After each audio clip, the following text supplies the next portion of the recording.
ইনি অনেক কাজের মহিলা আমাদের এসছে যে এখন আমাকে বারবার আমি কাজ করছি তার ভালো লাগছে না, এসে বসো না গল্প করবে।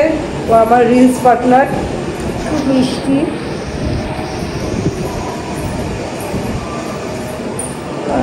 ভালো লাগছে, ফটোটা আরো বেশি ভালো লাগছে। তো এই জন্য আমি গল্প করতে একটু বসে পড়লাম। অনেকক্ষণ কাজ করে নিয়েছি, আমার ক্লায়েন্টকে সিদ্ধ হতে বসিয়ে দিয়েছি। ক্লায়েন্ট তুমি সিদ্ধ হচ্ছ, ধোয়া উঠছে তো? ভয় পাচ্ছ না তো? প্রথমে কি টকবক করে উঠেছিল? আমার ক্লায়েন্ট প্রথমে টকবক দেখে একটু ভয় পেয়ে গেছিলো, কি হলো টকবক করে উঠলো। এখন একটু রিলিভ হয়েছে, এখন নর্মাল হয়ে গেছে। আর এই দিয়ে আমি একটু গল্প করতে বসে পড়লাম। তো বলুন আপনার কী গল্প আছে, আর ওকে কাজ কেন দিচ্ছি না সেটা নিয়েও অনেক ওনার কৌতূহল, যে কাজ দিতে হবে। তো আমার সঙ্গে হেল্পিং হ্যান্ডের কাজ করবেন? আচ্ছা, অনেকক্ষণ ওই লাইটগুলি জ্বালিয়েছি, এখন সব জানলা খুলে দিয়েছি, লাইটগুলি একটু বন্ধ করে যা। এই যে কাজ দিয়েছি এবার একটা দেখুন। আর ও কিন্তু কাজ বললে সঙ্গে সঙ্গে খুব ভালো, হ্যাঁ খুব তাড়াতাড়ি কাজ করতে খুব ভালোবাসে। আপনাদের যদি কারো কাজের লোক মানে অন্য কাজের না, হেল্পিং হ্যান্ডের কোনো কাজের দরকার হয় তো আপনি একে বুকিং করতে পারেন, খুব ভালো সার্ভিস দেয়।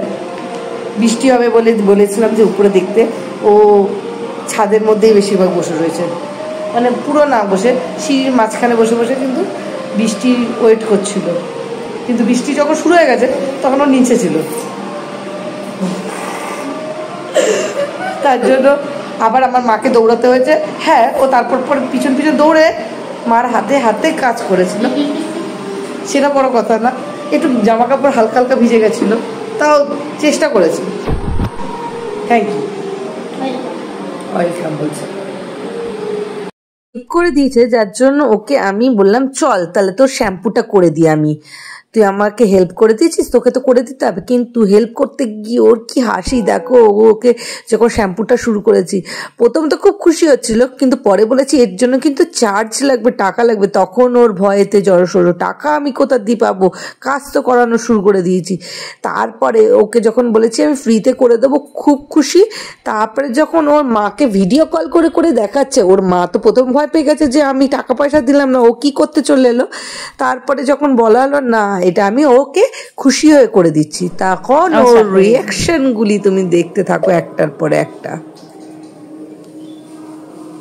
বলুন দিদি ভাই আপনার কিরকম লাগছে? ভালো লাগছে তো? কতটা ভালো লাগছে? দাঁড়ান, এখন তো ভালো লাগা হয়নি।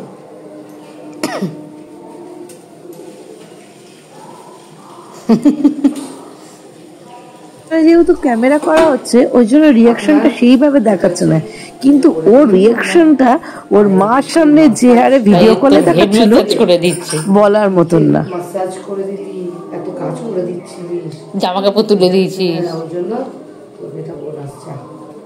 ঠিক আছে, ও কেন রয়েছে।